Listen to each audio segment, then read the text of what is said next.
नमस्कार दोस्तों, एक बार फिर से आप सभी का हार्दिक स्वागत है Manoj study centre YouTube channel पे। दोस्तों, आज हम इस वीडियो में वेरी मोस्ट इंपॉर्टेंट प्रश्नों को कवर करने वाले हैं और ये जो सवाल हमारे हैं ये अनुपात समानुपात के हैं, खर्च और बचत वाले, अक्सर परीक्षाओं में पूछे जाते हैं। चलिए देखते हैं। इसके लगाने के दो तरीके होते हैं, एक क्रॉस प्रोडक्ट मेथड होता है, एक दूसरा एक सिंपल तरीका होता है। तो सबसे पहले हम देखने वाले हैं क्रॉस प्रोडक्ट मेथड से कैसे लगाएंगे। देखो सवाल को देखिए, लिखा हुआ है ए तथा बी की आय का अनुपात दिया गया है 3:2 है। वे क्रमशः 2:3 के अनुपात में खर्च करते हैं तथा क्रमशः 2:1 के अनुपात में बचाते हैं। यदि दोनों की कुल बचत 3,000 रुपया हो तो बी की आय क्या होगी। अब देखिए यहां पर लिखा हुआ है दोनों की कुल बचत। तो सबसे पहले देखो यहां पर हम लिख लेते हैं ए, यहां पर बी, यहां पर आय की हम बात करते हैं। आय का अनुपात कितना दिया हुआ है, आप कहेंगे यहां पर दिया हुआ है 3:2। ठीक है। इसके बाद यहां पर खर्च करते हैं। खर्च का अनुपात कितना दिया गया है, खर्च का अनुपात दिया गया है 2:3। ध्यान समझिएगा, सवाल बहुत सिंपल तरीके से हम आपको बताने वाले हैं। ये हमने खर्च निकाल लिया, ठीक है ना। अब हमको यहाँ पर जो क्वेश्चन पे हमको बचत कह रहा है कि दोनों की कुल बचत 3,000 रुपया। अच्छा, यहाँ पर देखो बचत का अनुपात दिया गया है, क्वेश्चन पे बचत का अनुपात दिया गया है 2:1। अब आप कहेंगे कुल बचत 3,000 दिया है, यानी 2 और 1 जोड़ेंगे 3, यानी 3 यूनिट बराबर क्वेश्चन में दिया गया है 3,000। तो आप कहेंगे 1 यूनिट बराबर 1,000 आएगा। इसका मतलब इसकी जो बचत है, पहले वाले की जो बचत है कितनी है, 2,000 होगी और इसकी बचत 1,000 होगी। ये बात आपको समझ में आ गई। तो यहाँ पे लिख लेंगे इनकी जो बचत है, ए वाले की बचत कितनी है। अब देखो दोनों की कुल बचत लिखी थी, लेकिन हमको ये नहीं पता था ना कि ए की बचत कितनी है, बी की। अब हमें पता चल गया है ना। इस तरीके से रेशियो से हमने निकाल लिया। और यहाँ पर ए की कितनी बचत रही होगी, ए की रही होगी 2,000 और बी की रही होगी 1,000। इतना आपने कर लिया। अब देखिए क्रॉस प्रोडक्ट मेथड क्या होता है, इसको ऐसे मल्टीप्लाई करो, इसको ऐसे करो, है ना। और डिफरेंस लेना है। अब 3 3 9 करेंगे और 2 दूनी 4, 9 में से 4 घटाएंगे तो आप कहेंगे कितना आएगा, 5 यूनिट आएगा। अब यहां पर देखो 1,000 गुणे 2,000 करेंगे 2,000 आएगा, 2,000 गुणे 3 करेंगे 6,000 आएगा। दोनों का अंतर लेना, याद रखिएगा क्रॉस प्रोडक्ट मेथड में आपको डिफरेंस लेना है। तो यहां पर आएगा 6,000 और यहां पर 2,000, यानी डिफरेंस कितना आ गया, 4,000। आप कहेंगे 5 यूनिट की वैल्यू आ गई 4,000, 1 यूनिट की वैल्यू कितनी आ गई, 800 आ गई, है ना। प्रश्न में क्या पूछा गया था, बी की आय पूछा गया है। बी की आय 2 है ना, तो 2 का मतलब 1 यूनिट 800 है, 2 यूनिट कितना हो गया, 1,600। इस प्रश्न का राइट आंसर कितना होगा, 1,600 रुपया होगा, ऑप्शन नंबर तीसरा। उम्मीद है ये आपको बात समझ में आ गई होगी, ठीक है ना। चलिए इस तरीके से आपको क्वेश्चन पे लगाना था। अब अगर इसी सवाल पे अगर हम बात करते हैं कि मान लो अगर हमें बेसिक्स लगाना है, तो भी देखिए बेसिक्स कैसे लगाते हैं। देखो बेसिक्स कैसे आपको लगाना था। हमको ये तो पता चल गया था कि ए की जो बचत है 2,000 है, ठीक है ना। और बी की बचत कितनी थी, 1,000। ये तो हमने पता कर लिया इनके अनुपात से, ये जो दिया हुआ था। अब आपको बेसिक क्या है, ये जो ए और बी की है ना आय, ये इसको मान लिया करो, ए की आय 3x है, बी की कितनी 2x है, इनका रेशियो बना लो। अब यहां पर देखिए अगर बचत इतनी हो रही है, यानी आय में से अगर बचत आप इसको माइनस कर देंगे 2,000, इसमें बी वाले की बचत 1,000 माइनस कर देंगे तो खर्च का रेशियो निकल आएगा। क्योंकि देखिए आय माइनस बचत क्या होता है, खर्च होता है, या आय माइनस खर्च करिए तो बचत होता है, दोनों का मतलब एक ही होता है। आय में से ही अगर खर्च घटाओगे तो बचत निकलेगा, अगर आय में से बचत निकाल दोगे तो खर्च निकल आता है, ये तो आप जानते ही होंगे। अब यहाँ पर खर्च का अनुपात दिया गया है 2:3, इसको आप ऐसे सॉल्व कर लेते। तो हमारे वही चीज है, देखो यही कोई क्रॉस प्रोडक्ट मेथड आसमान से नहीं आता, ये बेसिक से निकलता है, ठीक है ना। अब इसको आप सॉल्व करोगे तो यहां से ऐसे होगा। देखो उसमें भी यही आ रहा था कि नहीं आ रहा था, 9 4 का डिफरेंस लिया था, 5x आया था। इधर जाएगा तो ये कितना आ जाएगा, यहाँ पर आ जाएगा आपका 4,000, है ना। और x बराबर कितना आ गया, 800 आ गया। और किसका पूछा गया था, बी वाले का पूछा गया, 2x थी तो 1,600। तो आप इस तरीके से भी लगा सकते हैं। आपके पास दोनों तरीके हैं, जो तरीका आपको लगे उससे आप लगा सकते हैं, कोई दिक्कत की बात नहीं है। आगे हम बढ़ते हैं और अगला सवाल देखते हैं। देखो यहाँ पर भी लगाते हैं क्रॉस प्रोडक्ट मेथड। तो कैसे लगाएंगे, सबसे पहले देखो ए और बी की आय का अनुपात दिया गया है, ए लिख लो, यहाँ पर बी लिख लो, कोई दिक्कत नहीं है। इनकी आय का अनुपात कितना दिया हुआ है, आय का अनुपात दिया गया है 5:4। इसके बाद यहाँ पर खर्च दिया हुआ है, खर्च कितना दिया हुआ है, खर्च कहेंगे 3:2 है।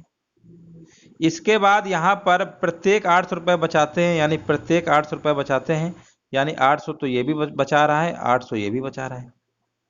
क्रॉस प्रोडक्ट मेथड ऐसे लगाइए, सब में क्रॉस कर दीजिए। तो देखो 5 दूनी 10, 4 त्रिका 12, कितना आएगा? 2 यूनिट का डिफरेंस आएगा। 4 त्रिका 12, 5 दूनी 10, इधर करेंगे 8 त्रिका 24 और 8 दूनी 16, 1600 और 24, ठीक है ना, यही तो आएगा। 24 और 1600 में डिफरेंस लेंगे तो कितना आएगा? 800 आ जाएगा। कितना आएगा? 800, ठीक है ना। या आप जब दोनों जगह सेम हुआ करे तो इनका 3 2 में अंतर 1 आएगा, 1 गुणे 800 कर दो तब भी वही आता है। ये तो क्रॉस करके कर लो, या तो दोनों जब सेम हुआ करे तो इनका अंतर देख लिया करो। एक का अंतर है, 800 में कर दो तो एक ही आएगा, मतलब 800 ही आएगा। चाहे ऐसे कर लो चाहे ऐसे कर लो, दोनों तरीके हैं। तो 1 यूनिट बराबर कितना आ गया? 400 आ गया। 1 यूनिट हमको पता चल गया 400 आ गया। प्रश्न में पूछा गया एक क्या है कितनी होगी, एक क्या है कितनी होगी। 5 यूनिट है ना, तो 2000 हो गई। बस सिंपल सवाल है, बात समझ में आ गई होगी। इस तरीके से आप लगा सकते हैं तेजी से। और देखिए सवाल है आपके पास, देखो यहाँ पर देखते हैं। ए और बी की मासिक आय दिया हुआ है, ये मान लो ए है ये बी है। मासिक आय यानी इसकी आय का अनुपात कितना दिया गया है? आप कहेंगे आय का अनुपात 5:6 है, ठीक है। खर्च का अनुपात कितना दिया गया है? खर्च का अनुपात आप कहेंगे, खर्च का अनुपात कितना है? 3:4 है। इसके बाद क्वेश्चन में लिखा गया है 1800 रुपये, यानी ये 1800 की बचत कर रहे हैं और दूसरे वाले 1600 कर रहे हैं। कोई दिक्कत नहीं है, क्रॉस प्रोडक्ट मेथड आपको ऐसे कर लेना है। अब देखिए 5 चौको 20, 6 त्रिक 18, कितना डिफरेंस आया? 2 का। इधर करेंगे 16 त्रिक 48, 18 चौको 7200, यानी 7200 में से इधर कितना आ रहा है? देखो 16 त्रिक 48 आ रहा है और 18 चौको 7200, यानी 4800 7200 का डिफरेंस ले लेंगे तो कितना आएगा? 0 0, 12 में 8 गया 4, 6 में 4, यानी 28, कितना आ गया? यहाँ पर आ जाएगा आपका 2400 आ गया। तो 2400 आ गया ना, इसे कर लेंगे। 1 यूनिट बराबर कितना आ गया? 1200 आ गया। अब प्रश्न में बोला गया है बी की, बी वाला 6 है ना, तो 12 छंग 7200, बस ऑप्शन नंबर इसका कौन सा हो गया? चौथा नंबर हो गया। तो देखिए कैसा आपको लग रहा है क्रॉस प्रोडक्ट मेथड, मजा आ रहा होगा। इस तरीके से आप तेजी से लगा सकते हैं क्रॉस प्रोडक्ट मेथड से। अब देखिए बहुत सिंपल तरीके होते हैं, आप इस तरीके लगाएंगे, स्पीड से लगाएंगे, आपका जल्दी से लग जाएगा। यहाँ पर देखिए 2 व्यक्ति हैं, मान लेते हैं 2 व्यक्ति हैं, एक ये व्यक्ति है एक ये, 2 व्यक्ति हैं। यानी कि अगर हमें आय का अनुपात क्वेश्चन में दिया गया है 4:5, ठीक है ना। ऐसे कॉन्सेप्ट वही है, बचत दिया हुआ है, बचत का रेशियो दिया है 7:9। दोनों कह रहा है 50 रुपए की बचत का खर्च करते हैं, यानी 50 ये भी खर्च करता है 50 ये भी खर्च करता है। चलो कोई दिक्कत नहीं है, क्रॉस प्रोडक्ट मेथड लगाइए। 9 चौको 36, 7 पन्ना 35, यानी 1 यूनिट बराबर कितना आएगा? इधर कितना आएगा? देखो 7 9 में 9 7 का अंतर 2 है ना, अब 50 सेम है तो हमने बताया जब सेम दिया करें तो 9 7 का जो अंतर इसी से गुणा कर दो, तो 2 गुणे 50 करेंगे ना तो कितना आएगा? 100। 1 यूनिट बराबर कितना आ गया? 100 आ गया। ये तो आप ऐसे कर लो, या तो 7 गुणे 50 करोगे 350 आएगा, 9 गुणे 50 करोगे 450 आएगा, तब भी 100 ही आएगा। आप दोनों तरीके से कर सकते हैं, ठीक है ना। अब हमने निकाल लिया, प्रत्येक की पूछा गया है तो इसकी 400 हो जाएगी, इसकी 500 हो जाएगी। कहाँ पे लिखा हुआ है? ऑप्शन नंबर है। देख रहे हैं ना, एक और समय आपका बर्बाद नहीं होगा और आप इस तरीके से पेपर में बहुत ही जल्दी से लगा सकते हैं। चलिए ये सवाल थोड़ा सा अच्छा है, देखिए इसको कैसे लगाएंगे। ये सवाल थोड़ा सा अच्छा है, इसको थोड़ा बेसिक से लगाना पड़ेगा। इसमें क्रॉस प्रोडक्ट मेथड मत लगाइएगा क्योंकि 3 3 दिया हुआ है, ठीक है ना। हाँ ये भी याद रखिएगा। देखो यहाँ पर एक्स दिया है, वाई दिया है, जेड दिया है, ठीक है। यहाँ पर आय आय दिया हुआ है, ठीक है। आय का अनुपात कितना दिया है? आय का अनुपात कितना दिया गया है? आप कहेंगे यहाँ 3:4 और यहाँ पर 8 दिया है, ठीक है ना, ये दिया है।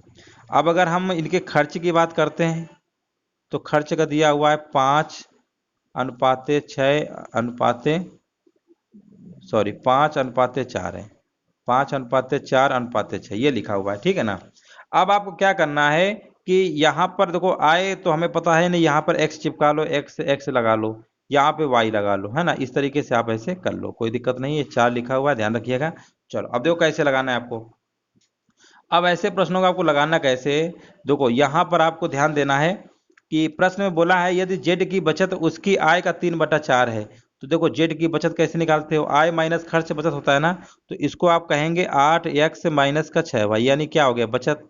अब बोला है उसकी आय का 3/4 है, आय कितनी है? 8x है, इसी का 3/4 है।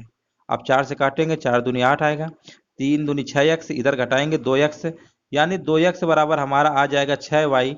तो हम कहेंगे x बराबर हमारा आ गया 3y। यानी दोस्तों जहां जहां x है वहां पर 3y रखना है। जब यहाँ 3y, देखो अब हमें प्रश्न में बोला गया बचत का अनुपात पूछा गया है।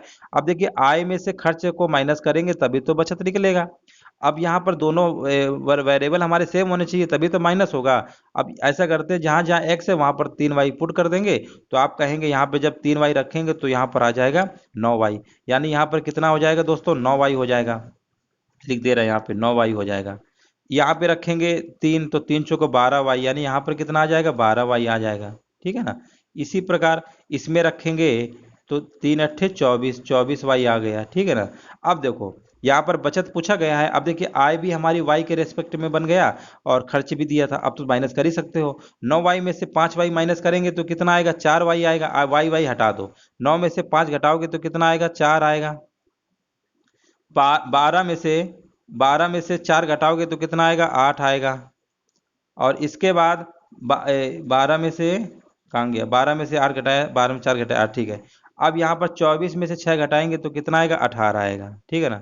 अभी चाहो इसको और सिंप्लीफाई कर लो 2 से, तो 2 दूनी 4, 2 चौको 8, 2 नहीं 18, यानी इसका राइट आंसर हो जाएगा ऑप्शन नंबर ए।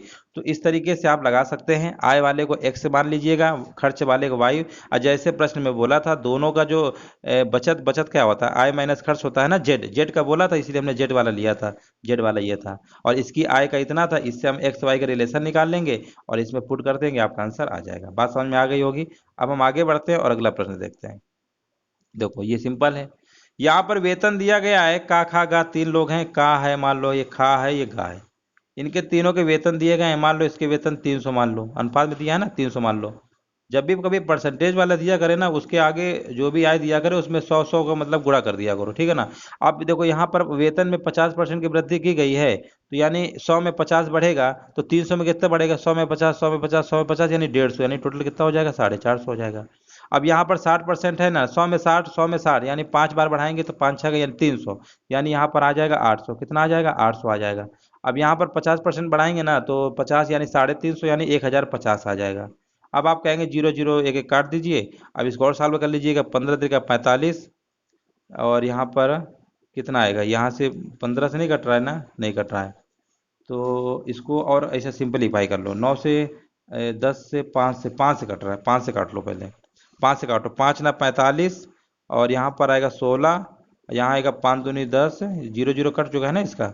ये आएगा 9:16:21, कहाँ लिखा हुआ है, ऑप्शन नंबर चौथा। तो ये भी आपको सवाल समझ में अच्छे से आ गया होगा, है ना। इस तरीके से देखिए कहाँ पे क्रॉस प्रोडक्ट लगाना है, कहाँ पे नहीं, इस तरीके से आप लगाएंगे तो लग जाएगा। तो कोई यही सवाल फिर से रिपीट हो गया है। चलो आगे बढ़ते हैं। ये वाला देखो। अब देखो यही क्रॉस प्रोडक्ट मेथड हम संख्याओं में भी लगा सकते हैं। अभी आय खर्च में लगा रहे थे ना, अब हम इनको संख्याओं में भी यूज कर सकते हैं। देखो कैसे यूज करेंगे। लिखा हुआ है 3:5 के अनुपात में 2 संख्याएं हैं। मान लो 2 संख्या हैं, एक संख्या ये है, एक संख्या ये है। इनका अनुपात दिया गया 3:5। ठीक है, ये तो बात समझ में आ रही है। अब यहाँ पर प्रत्येक में 10 बढ़ाया गया है। अब अनुपात कितना हो जा रहा है, 5:7 हो रहा है। लेकिन कब हो रहा है, जब दोनों में 10 बढ़ा दिया गया है ना। तो अब इसमें भी क्रॉस प्रोडक्ट मेथड लगा सकते हैं, नहीं लगा सकते, बताइए। ऐसे कर लीजिए। तो देखो यहाँ पर 7 त्रिका 21, अब 5 25, 25 21 का डिफरेंस लेंगे, 4 यूनिट आएगा। यहाँ पे देखो दोनों जगह सेम है ना, 10 10, यानी 5 7 में अंतर 2 का है, 2 गुणे 10 यानी 20 आएगा। यानी 4 बराबर 20, तो 1 बराबर 5, 1 बराबर 5 आ गया। संख्या पूछा गया है, तो संख्या है 5 त्रिका 15, 5 25, ऑप्शन नंबर तीसरा। तो क्रॉस प्रोडक्ट मेथड को आप कहीं भी लगा सकते हैं, संख्याओं में भी लगा सकते हैं, आय खर्च में भी लगा सकते हैं। इस बात को अच्छे से आप समझ लीजिए, ठीक है ना। चलिए आगे हम बढ़ते हैं और नेक्स्ट प्रश्न देखते हैं। यहाँ पर देखिए, यहाँ पर भी आप क्रॉस प्रोडक्ट मेथड यूज कर सकते हैं। 2 संख्याएं, मान ले पहली संख्या ये, दूसरी ये। यहाँ पर लिखा हुआ है ना कि इनका जो संख्याओं का अनुपात है 5:7 है। अब यहाँ पर लिखा हुआ है 7:11 हो जाता है। ये तब होता है जब दोनों में 9 घटाया जाता है। देखो जब दोस्तों दोनों में घटाया जाता है, सेम संख्याएं घटाई जाएं, जोड़ी जाती है, तो उनका डिफरेंस लिया जाता है। अगर एक संख्या में बोल देता कि घटा रहे हैं, एक में जोड़ रहे हैं, तो फिर उनका डिफरेंस को घटाएंगे नहीं, फिर उनका डिफरेंस को जोड़ देंगे। मतलब जो अंतर, जो क्रॉस प्रोडक्ट करेंगे, जितना आएगा दोनों को जोड़ देते हैं। जब हमारे अपोजिट साइन होते हैं, एक में जोड़ेगा एक में घटाएगा, तब। ठीक है ना। अगर दोनों में घटाया जाता है, दोनों में जोड़ा जाता है, तो फिर डिफरेंस लिया जाता है, याद रखिएगा। मान लो कहते कि पहली संख्या में 9 जोड़ा गया, दूसरी में 9 घटाया गया, तो फिर आप जो क्रॉस प्रोडक्ट मेथड ऐसे यूज करते हैं ना, तो फिर यहाँ पर इसका जो आएगा इसका आएगा, इन दोनों को जोड़ देंगे, याद रखिएगा। ठीक है ना, इस चीज़ को याद रखिएगा। अगर सेम है तो घटाना है। तो देखो 11 पचे 55, सेम में घटाना का है जोड़ना का है, उसके साइन से हमें कोई लेना देना नहीं होता है, ठीक है। 11 पचे कितना होता है 55 और 7 सत्ते 49, 49 से 55 में डिफरेंस कितने का आएगा, तो आप कहेंगे 6 का आएगा। बात समझ में आ रही है। 11 पचे 55, 7 सत्ते 49, 49 और 55 में डिफरेंस कितने का आएगा, इधर 55 आएगा इधर 49 आएगा।